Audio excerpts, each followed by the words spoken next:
नमस्कार। अंधकार से प्रकाश की ओर सच्ची गीता सार इस कार्यक्रम में आप सभी का स्वागत है। गीता से जुड़े हुए अनेक तथ्यों पर हम चिंतन करते हैं।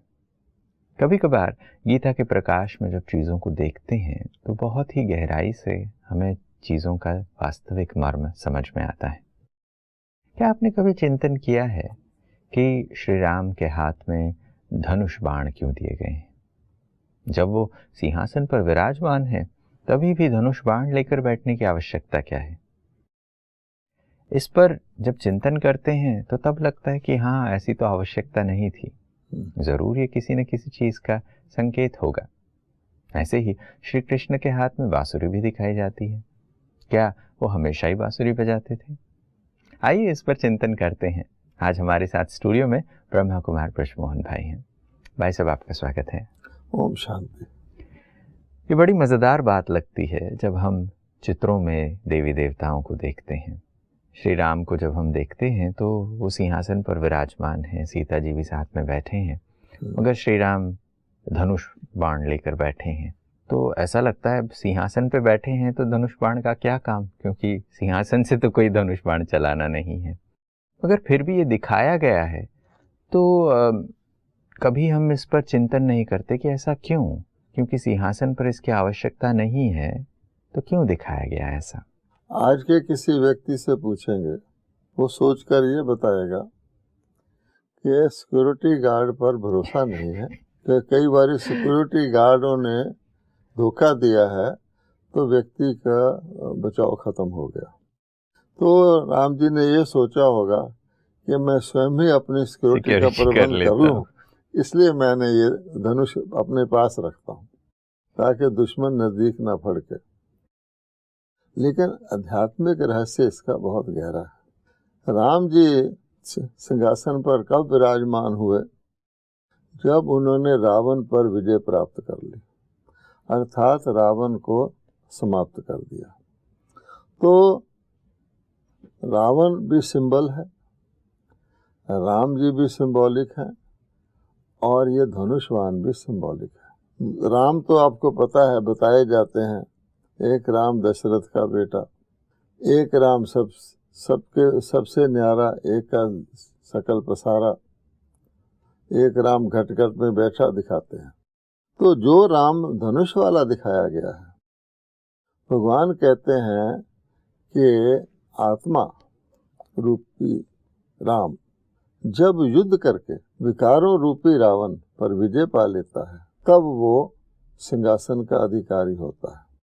तो हम जानते हैं स्वराज्य अधिकारी ही विश्व राज्य अधिकारी होता है। तो अपने ऊपर राज्य करने के लिए हमारे अंदर जो विकार हैं उनको हम युद्ध करके विजय प्राप्त करते हैं।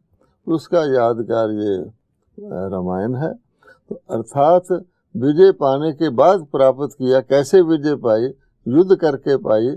इसलिए वो सिंहासन पर जब विश्व राज्य अधिकारी बनते हैं, अर्थात तो उसमें उन्होंने सिंबॉलिक तौर पे धनुष बाण दिखा दिया कि इस स्टेटस को उन्होंने युद्ध करके प्राप्त किया, विकारों को जीत कर प्राप्त किया। ये बात तो स्पष्ट हो गया कि ये एक सांकेतिक चित्र है। वास्तविकता में कोई ऐसे धनुष बाण लेकर नहीं बैठते, और वो रावण पर विजय की, विकारों के ऊपर विजय जो प्राप्त की है, उसका संकेत है। अब दूसरे दृश्य की तरफ हम आगे बढ़ते हैं तो श्री कृष्ण विश्व के प्रथम महाराज कुमार हैं। उनके हाथ में बांसुरी दिखाई गई है, मुरली दिखाई गई है, और ये भी दिखाया गया है कि वो विश्व के गोले के ऊपर, ग्लोब के ऊपर बैठे हुए हैं। अब ये भी मज़ेदार लगता है, इसका भी कुछ, क्योंकि आपने कहा सांकेतिक है तो इसका भी कुछ संकेत होगा। क्या उन्होंने हमेशा मुरली बजाई, या वास्तविकता में मुरली बजाने की बात है, और ग्लोब के ऊपर बैठने का तात्पर्य क्या है? ये भी सिंबलिज्म है। श्री कृष्ण ने बिना युद्ध किए ही विश्व का राज्य प्राप्त कर लिया।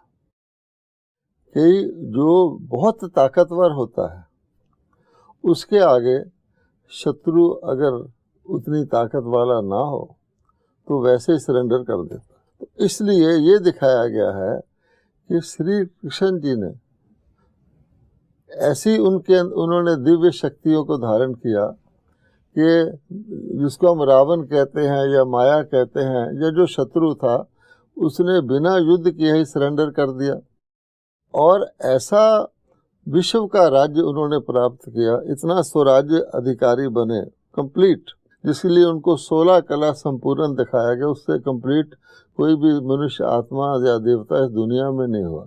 राम जी 14 कला हैं, इसलिए उनको धनुष रखना पड़ा। तो बिना युद्ध किए सारे विश्व की राजधानी प्राप्त कर ली। और चैन की बंसी, ये जो बंसरी है, ये कोई इस प्रकार की फ्लूट नहीं है। वो जो दूसरी बंसरी दिखाते हैं और बात दिखाते हैं, उसमें तो गोपियां डांस करते हैं इत्यादि इत्यादि, या अकेले बैठे हैं। तो सारे विश्व का राज, जिसको कहा जाता है कि आदिकाल के देवी राजाएं जो थे चक्रवर्ती थे, अर्थात सारे विश्व का राज्य करते थे।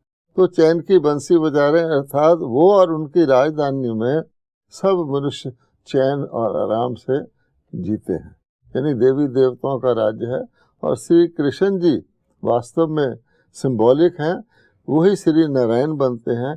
तो श्री नारायण और श्री लक्ष्मी का राज्य विश्व का प्रथम राज्य इस प्रकार का होता है। ये बड़ी खूबसूरत बात है कि जहाँ पर हम श्री राम को देखते हैं, उनकी युद्ध करके विजय प्राप्त करने की बात होती है, और श्री कृष्ण के लिए ऐसी चैन की बंसी की बात हो रही है जहाँ पर युद्ध करने की जरूरत नहीं है। और गीता में लिखा हुआ कि अगर तुम युद्ध करते करते शरीर छोड़ दिया तो तुम्हारा जन्म श्रीमानों के घर होगा, और अगर तुमने विजय पाली तो विश्व के राज्य करोगे। 2 कैटेगरी वहाँ साफ साफ बताई गई है। तो ये उसका प्रतीक है। तो ये श्री कृष्ण और श्री राम दोनों की जब हम बात करते हैं कि एक ने युद्ध करके जीत हासिल की, एक ने बिना युद्ध किए हुए ही ऐसा श्रेष्ठ पद प्राप्त कर लिया। अगर ये देव पद की प्राप्ति की बात होती है, हम जानते हैं कि श्री कृष्ण और श्री राम दोनों को हम देवता कहते हैं, दोनों देवता हैं।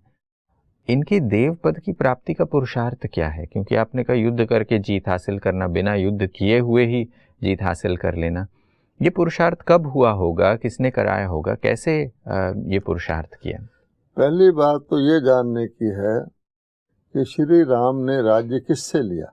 आमतौर पे आप देखेंगे जब नेक्स्ट राज्य स्थापित होता है तो प्रायः युद्ध करके दूसरे राज्य को जीत कर प्राप्त होता है। तो देवता तो युद्ध नहीं करते। तो श्री कृष्ण जी ने राज्य लिया, श्री राम जी ने राज्य लिया श्री कृष्ण जी से या श्री नारायण जी से। और श्री नारायण की 8 गद्दियाँ होती हैं और 9वीं से राम का राज्य शुरू होता है।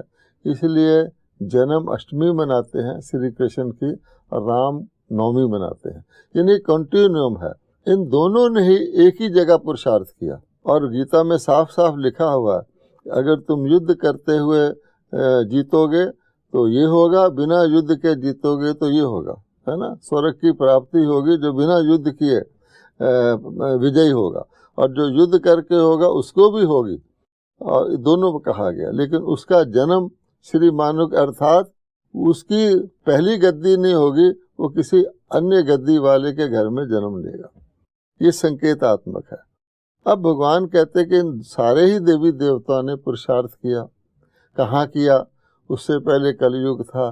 कलयुग के अंत में परमात्मा ने उन सब से पुरुषार्थ कराया। सिंबॉलिकली वो कह देते हैं कि श्री कृष्ण और श्री राम, उनकी पूरी प्रजा होती है। सतयुग में भी लक्ष्मी नारायण की प्रजा सहित लिखा हुआ है कि आदि में ब्रह्मा जी ने प्रजा सहित यज्ञ रचा। तो वो ब्रह्मा जी आदिदेव हैं। तो परमात्मा कहते हैं मैं निराकार शिव ब्रह्मा जी के द्वारा ही स्थापना करता हूँ। सारी दुनिया में मशहूर है कि भगवान ने ब्रह्मा द्वारा स्थापना की, ये तो नहीं कहा कृष्ण जी द्वारा की। तो परमात्मा जब आके जो वो ज्ञान देते हैं गीता का, और जो वो योग सिखाते हैं, कि सारे ही आत्माएं प्रैक्टिस करते हैं। जो भी, जिनको हम पांडव भी कह सकते हैं, हम ब्राह्मण भी कह सकते हैं, क्योंकि ब्रह्मा जी ने प्रजा सहित यानी ब्राह्मणों सहित यज्ञ रचा, और यज्ञ को आज भी ब्राह्मण ही रचते हैं, तो नाम दिया गया है। लेकिन ब्रह्मा जी के द्वारा परमात्मा ने रचा, इसलिए उसको रुद्र ज्ञान यज्ञ कहते हैं। अच्छा, अब जब उन्होंने रचा तो उसमें कैटेगरी बन जाती है। गीता की विद्या पढ़ाई, मान लो ज्ञान दिया और योग सिखाया, तो जो कैटेगरीज बन जाती हैं उसमें एक कैटेगरी उनकी है जिन्होंने पूरी विजय प्राप्त की, जिसको हम पास विद ऑनर आजकल कहते हैं। ऑनर्स की डिग्री अलग होती है, कोर्स वही होता है। और दूसरे जिन्होंने पास किया, तो श्री कृष्ण जी की जो जितनी भी प्रजा थी वो सब पास विद ऑनर थे, इसलिए सतयुग में आए, उसको सूर्यवंशी कहा जाता है। और श्री राम जी की जो प्रजा थी वो पास हुए, इसलिए उनको चंद्रवंशी कहा जाता है। ये बात है, भगवान इसको स्पष्ट करते हैं। कितनी मज़ेदार बात है, जब इन चीज़ों को हम ऐसे देखते हैं तो तब समझ में आता है कि हाँ, एक चीज़ का दूसरे से लिंक है, यहाँ पर दोनों के बीच में एक संबंध है। वरना अदरवाइज़ जब हम चीज़ें हमारी समझ से बाहर होती हैं, हम कहते हैं हाँ हुआ होगा कुछ ऐसा, उसके बारे में क्यों सोचना। मगर इन चीज़ों को समझ के साथ जब हम देखते हैं तब हमें एक क्लियर पिक्चर, एक ब्रॉडर पिक्चर मिलता है। वहाँ लिखा हुआ है कि ये योग पहले सूर्य ने को मिला, फिर मनु को मिला। सूर्य को वो सन से उपमा देते हैं, मनु को मून से उपमा देते हैं, चंद्रवंशी और सूर्यवंशी इस प्रकार से दिया हुआ, लेकिन वो संकेतिक है, भगवान खुद आके उसको डिकोड करते हैं। तो जैसे आज गीता का ये ज्ञान भी है, इसको भी हमें डिकोड करने की समझ ज़रूरत पड़ रही है, तब हम इस चीज़ को बेहतर समझ पा रहे हैं। ये हो गई बात श्री कृष्ण और श्री राम को जो सांकेतिक चीज़ें दी गई हैं, उस चीज़ को हम समझ रहे हैं। क्या ये सिर्फ उन दो आत्माओं की बात हो रही है, या फिर ये एक ब्रॉडर पर्सपेक्टिव में उनके साथियों की भी बात हो रही है? क्या सभी प्रजा सहित जो आप बात कह रहे हैं, तो ऐसे भी लोग रहे होंगे उनके साथ जिन्होंने ऐसे पुरुषार्थ किया होगा? देखिए ना, पूरे जब हम राजा कहते हैं तो प्रजा जरूर होती है, राजा की रॉयल फैमिली भी होती है, क्योंकि एक गद्दी तो है नहीं। लोग इस पे कभी गौर ही नहीं किया कि सतयुग में श्री लक्ष्मी श्री नारायण का राज्य है, पूरा युग है, एक ही श्री लक्ष्मी श्री नारायण ने थोड़ी राज्य किया होगा, उनकी राज गद्दियाँ चलती हैं, जैसे आजकल ब्रिटेन में चलती है, king George the first second third ऐसे चलती है। फिर राजा होगा, रॉयल फैमिली भी होगी, प्रजा भी होगी। तो वो प्रजा के क्या क्यों बताया गया? तो साफ साफ गीता में लिखा हुआ कि जब भगवान ने यज्ञ रचा जिससे देवता उत्पन्न हुए, तो प्रजा सहित रचा, तो प्रजा भी देवता बनी। लेकिन देवता प्रजा है, देवता राजा भी है। सूर्यवंशी राजा की सूर्यवंशी प्रजा है, चंद्रवंशी राजा की चंद्रवंशी प्रजा है, और यथा राजा तथा प्रजा भी कहा जाता है। अर्थात सूर्यवंशी राजा की चंद्रवंशी प्रजा नहीं हो सकती, चंद्रवंशी राजा की सूर्यवंशी प्रजा नहीं हो सकती। आज देखिए, राजा तो नहीं है, प्रजा ही प्रजा है, तो प्रजा का प्रजा पर राज्य चल रहा है, तो राजा के साथ प्रजा तो इम्प्लाइड है। आज भी जब प्रजातंत्र कहते हैं, आज उसको जनता कह देते हैं, लेकिन राजा के समय में प्रजा होती है। तो वास्तव में आज प्रजातंत्र कहना भी एक प्रकार से यथार्थ नहीं है, क्योंकि राजा कहाँ है। सांकेतिक रूप में जब चीज़ों को देखने की बात आती है, हम ये देखते हैं कि श्री राम गद्दी पर बैठे हैं तो साथ में सीता जी भी बैठे हैं। यहाँ पर लक्ष्मी नारायण का एक छत्र राज्य ऐसा माना जाता है सतयुग में, तो दोनों लोगों को बिठाया जाता है कि लक्ष्मी और नारायण बैठे हैं, श्री सीता और श्री राम दोनों बैठे हैं। ऐसे दोनों लोगों को बिठाने के पीछे भी कोई संकेत है, ये वास्तविक दृश्य है? ये एक बहुत गहरा प्रश्न है। आज आप समाज में क्या देखते हैं कि दो बड़ी सत्ताएं, सबसे बड़ी सत्ताएं जो होती हैं विश्व के अंदर, पहली सत्ता धर्म सत्ता होती है। इसलिए भगवान ने कहा धर्म ग्लानि भवति भारत, ये नहीं कहा राज सत्ता ग्लानि भवति भारत। यद्यपि राज सत्ता में भी हम ग्लानि देखते हैं, प्रजा प्रजा पर राज्य कर रही है पहले तो, लेकिन क्योंकि पहली सत्ता धर्म सत्ता है और दूसरी सत्ता राज सत्ता है। आज हम क्या देखते हैं कि धर्म सत्ता अलग है, राज सत्ता अलग है। अब क्रिश्चियंस हैं, वो धर्म सत्ता है, पोप उनके धर्म सत्ता के हेड हैं, लेकिन वो राज सत्ता के हेड नहीं है। अगर मोटे रूप से देखा जाए तो क्वीन ऑफ इंग्लैंड राज सत्ता की हेड है, उसको कहेंगे हर हाईनेस, और इसको कहेंगे हिज होलीनेस। अर्थात हाईनेस राज सत्ता और होलीनेस धर्म सत्ता अलग अलग है। लेकिन भगवान जब स्थापित करते हैं, वो कहते हैं सीधी बात, अगर तुम होली हो तो तुम्हें हाई होना चाहिए, और अगर तुम हाई हो तुम्हें होली होना आवश्यक है, वरना हाई हो होली नहीं हो, होली हो हाई नहीं हो तो कुछ गड़बड़ है। बिल्कुल। तो भगवान तो परफेक्ट राजधानी स्थापित करते हैं। इसलिए धर्म सत्ता ही राज सत्ता का आधार है। वो धर्म पर आधारित सत्ता राइटियस होगी, राज सत्ता, उसमें सब कुछ ठीक होगा, तो प्रजा को भी सुख दे सकेगा। इसलिए जब देवी देवताओं का राज्य चलता है उनको दो क्राउन दिखाते हैं। अब राज सिंहासन पर बैठे हैं, एक उन पर विश्व राज्य का क्राउन दिखाते हैं और पीछे उनके लाइट का हालो जिसको कहते हैं स्पिरिचुअल पावर का क्राउन दिखाते हैं, दोनों दिखाते हैं। द्वापर में आ जाइए, महात्मा बुद्ध को ही ले लें, वो प्रिंस बनने वाले थे, उनको ये ताज मिलने वाला था, लेकिन उन्होंने उसको छोड़कर, उनको पता है धर्म सत्ता बड़ी है, उन्होंने वो ताज ले लिया। दो इकट्ठे नहीं है। तो द्वापर से लेकर दो ताज नहीं है, यहाँ दो ताज हैं। अब आप पूछ रहे हैं कि दोनों को सिंहासन पर क्यों बिठाया गया। आज जेंडर इक्वालिटी का बहुत बड़ा क्वेश्चन है। सब लोग कहते हैं कि धर्म सत्ता में पुरुष ही पुरुष हुए हैं, इसलिए धर्म सत्ता पुरुष की तरफ फेवरेबल है, और भगवान आके इसीलिए नारियों के द्वारा शिव शक्तियाँ बनाते हैं, बैलेंस करते हैं। तो ये दोनों प्रवृत्ति मार्ग कहा जाता है कि यानी दुनिया जो चलती है वो नर और नारी के बैलेंस से चलती है। सारा परिवार भी इसी तरह चलता है, बाल बच्चे भी इसी तरह चलते हैं। आज आप देखेंगे किसी के लड़के ही लड़कियां हो जाती हैं, कितना दुखी हो जाता है, कई बार तो उनको मार देते हैं, और कई के लड़के ही लड़के हो जाते हैं, कितना खुश होता है मेरे तो दहेज ही आना है। तो इम्बैलेंस है ना। तो भगवान ने राजा जथा राजा तथा प्रजा के हिसाब से महाराजा और महारानी दोनों को इस सिंहासन पर बिठाया। दोनों के पास धर्म सत्ता राज सत्ता इतनी हारमोनी है। ये सतयुग में भी चला, श्री लक्ष्मी नारायण के राज्य में भी चला, राम। उसके बाद आप देखिए धर्म सत्ता राज सत्ता तो अलग बाद में हुई, रानी गायब हो गई। जितने राजा थे, राजाओं ने राज किया, महारानी गायब है। कहीं किसी के बेटा ना हो तो रानी को राज्य दे देते हैं, बट दैट इज ओकेजनल। और आगे चलेंगे तो राजा ही भी गायब हो गए, राणा वगैरह बन गए, ताज की जगह पगड़ी आ गई।